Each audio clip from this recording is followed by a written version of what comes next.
કેટલાને કેવા કેવા પ્રકારના સંકટો આવ્યા હશે, કેટલી કેટલી વિપત્તિઓ આ 3 કલાકમાં દુનિયામાં કરોડો લોકો પર આવી છે, પણ ઠાકોરજીએ તમને એ બધા જ સંકટોમાંથી બચાવી કથામાં બેસાડી દીધા. તમને એમ નથી લાગતું તમારા પર કૃપા છે? કેવા કેવા સંજોગો આજ 3 કલાકમાં કરોડો ને લાખો લોકો પર આવ્યા, પણ એક માં જેમ બાળકને બધે તડકામાંથી બચાવી પોતાના પાલોમાં વીંટાડીને ખોળામાં લઈ લે, એમ તમને નથી લાગતું ઠાકોરજીએ બધેથી બચાવી આ કથા રૂપી ગોદમાં તમને બેસાડી દીધા છે? ઠાકોરજીના અનેક અવતારો, અનેક સ્વરૂપો, પણ સૌથી સુંદર સ્વરૂપ જો પ્રભુનું કોઈ હોય તો ઠાકોરજીની કથા છે. કથામાં કથારૂપ જે પ્રભુ છે એ અતિશય કૃપાળુ. 7 દિવસ આપણે આ ચર્ચા કરવાની. આજે થોડું માઇકની વ્યવસ્થાનો થોડોક અભાવ, એટલે બહુ વિસ્તાર નહીં કરી શકું, નહીં તો 6 દિવસ બંધ થઈ જશે, ગળું ખેંચાઈ જશે. પણ મારી ખૂબ પ્રસન્નતા અભિવ્યક્ત કરું છું હિમાંશુભાઈનો ઘણા સમયથી ભાવ, સાથે દેસાઈ પરિવારનો પણ મનોરથ, એટલે મહેતા પરિવાર અને દેસાઈ પરિવાર બંનેના મનોરથ સ્વરૂપે આ એક સુંદર સમાયોજન થયું. અને જ્યારે કોઈ ઉત્તમ ભગવત કાર્ય થતું હોય ત્યારે આ ઠાકોરજીની ઈચ્છાથી થયું છે એ કેમ ખબર પડે કે એમાં મહાપ્રભુજીની પ્રસન્નતા ભળે તો ખબર પડે કે આ પ્રભુ આપણા પર પ્રસન્ન છે. તો ચંપારણ્ય બેઠકજી જેના માથે બિરાજે છે, એના હૃદયમાં બિરાજી શ્રી મહાપ્રભુજી આપણા મનોરથને આશીર્વાદ આપવા માટે પધાર્યા. આપણા માટે તો આ જ પ્રગટ પ્રમાણ છે, કારણ કે આ કથા એવી છે જેનું મહાત્મ્ય વધારવા માટે એ જ પ્રભુ મહાપ્રભુ બનીને ભૂતલ પર આવ્યા છે. આ એક ભાગવતજીના મહાત્મ્યને જગતમાં સ્થાપિત કરવા પ્રભુના 4 અવતાર કહી શકાય. પહેલું નારદજી રૂપે વ્યાસજીને સ્મરણ કરાવ્યું, બીજું વ્યાસજી રૂપે, ત્રીજા સુખદેવજી રૂપે પ્રભુ પધાર્યા. અને છતાંય કલિકાલતમચ્છન્ન દૃષ્ટિત્વા વિદુષામપી સંપ્રત્ય વિષયસ્તસ્ય મહાત્મ્યમ સમભૂતભુવિ દયયા નિજ મહાત્મ્યમ કરિષ્યન્ન પ્રકટમ હરિ વાણ્યા યદા તદા સ્વાસ્યમ પ્રાદુર્ભૂતમ ચકારહી. સુખદેવજીની વાણીનો પણ જ્યારે મનોકલ્પિત અર્થો થવા લાગ્યા, ખેદ થયો, હું જે કહેવા માંગુ છું એ તો કોઈ વાત કરી જ નથી રહ્યું. અને પ્રભુને દયા આવી અને પ્રભુ દયા કરી પોતાના મહાત્માને પ્રગટ કરવા માટે, ભાગવતના ગૂઢ અર્થોને પ્રગટ કરવા માટે એ જ પ્રભુ મહાપ્રભુ બનીને ભૂતલ પર આવ્યા છે. સાક્ષાત વદના અવતાર, મુખારવિંદનું સ્વરૂપ શ્રી મહાપ્રભુજી સ્વરૂપે પ્રભુ પધાર્યા. ઘણી બધી ચર્ચાઓ છે. 7 દિવસ મહાપ્રભુજીની વાણીને કેન્દ્રમાં રાખી અને ભાગવતજીના આ ગૂઢ અર્થોને પ્રગટ કરવાનો પ્રયાસ કરીશ. મારામાં કોઈ સામર્થ્ય નથી. જો ભાગવતનો વક્તા એ નથી જે કથાને ઘડી ઘડીને કહે, સુંદર રીતે ઘડે કથાને અને પછી કે, એ ભાગવતનો વક્તા નથી. ભાગવતનો વક્તા એ નથી કે જે કથા ઘડે. ભાગવતનો વક્તા એ છે કથાએ જેને ઘડ્યો हो, कथा ने जिसको घाट दिया हो, कथा जिसकी जीवा पे न हो, कथा जिसके जीवन में हो, वही भागवत का असली वक्ता.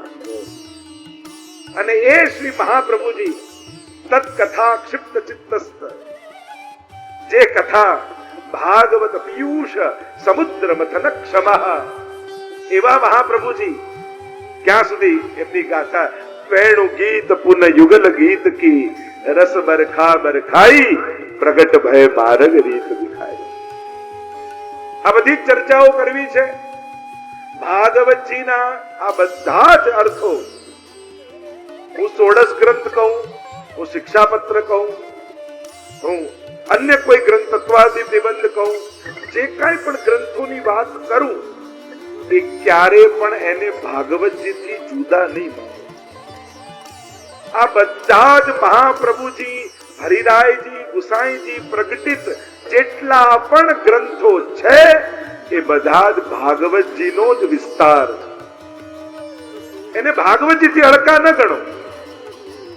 એટલે કોઈ એમ કહેતું હોય આની કથા કરાય પણ ભાગવત ન કરાય તો એ ક્યાંક પોતાને છેતરી રહ્યો. ભાગવતજીનો જ આ વિસ્તાર છે. ભાગવત સુધારસ મત કે अपनो पंथ जतायो तुम शरणागत आयो श्री वल्लभ तुम शरणागत. भागवत का ही तो दोहन कर कर जो नवनीत निकला उसी तो हम षोडश ग्रंथ कहते हैं, उसी को तो शिक्षा पत्र कहते हैं, उसी को तो तत्वादि निबंध कहते हैं, उसी को सुबोधनी जी कहते हैं. महाप्रभु जी भागवत जी थी अतिरेक ये अन्य कोई वाणी क्यारे कही ज नहीं. जो આપણે બધા ભાગ્યશાળી છે, અહીંયા બધા જ બિરાજમાન ભૂદેવોને હું અહીંયાથી પ્રણામ કરું છું.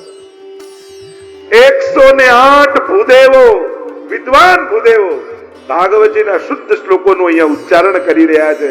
મને તો અત્યારે એવી ઝાંકી થઈ રહી છે, આ ગોકુળીઓ તો છે પણ 88,000 ઋષિઓ જ્યારે ભાગવતજીનું પારાયણ કરતા હોય એવો નૈમિષારણ્યનો એ ભાવ મને થઈ રહ્યો.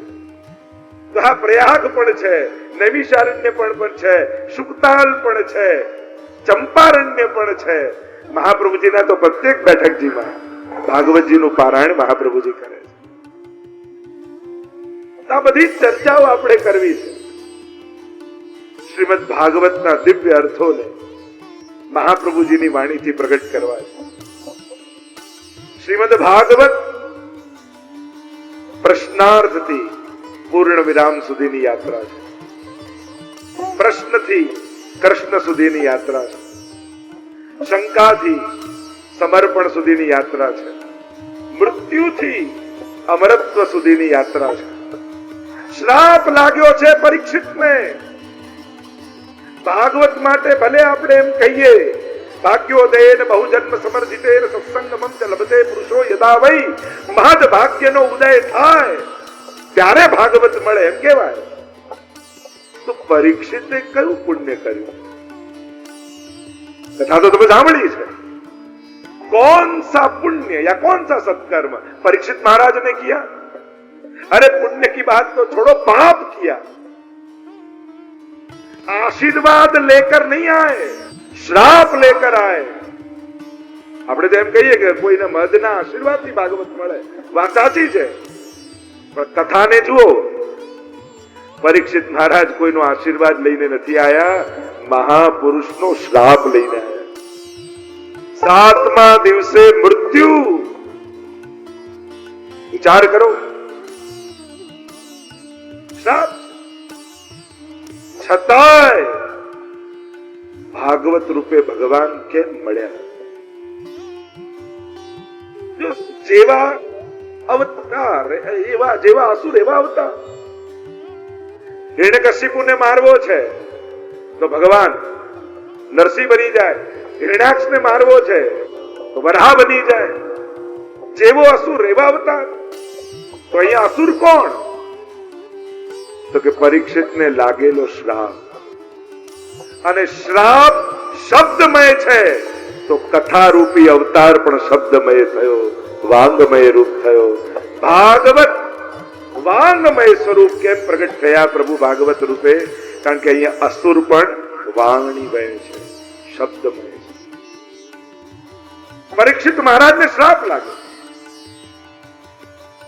ભગવાન વિચાર કરે, જેનો જન્મ બગડવા ન દીધો હોય એનું મૃત્યુ પણ હું બગડવા ન દઉં.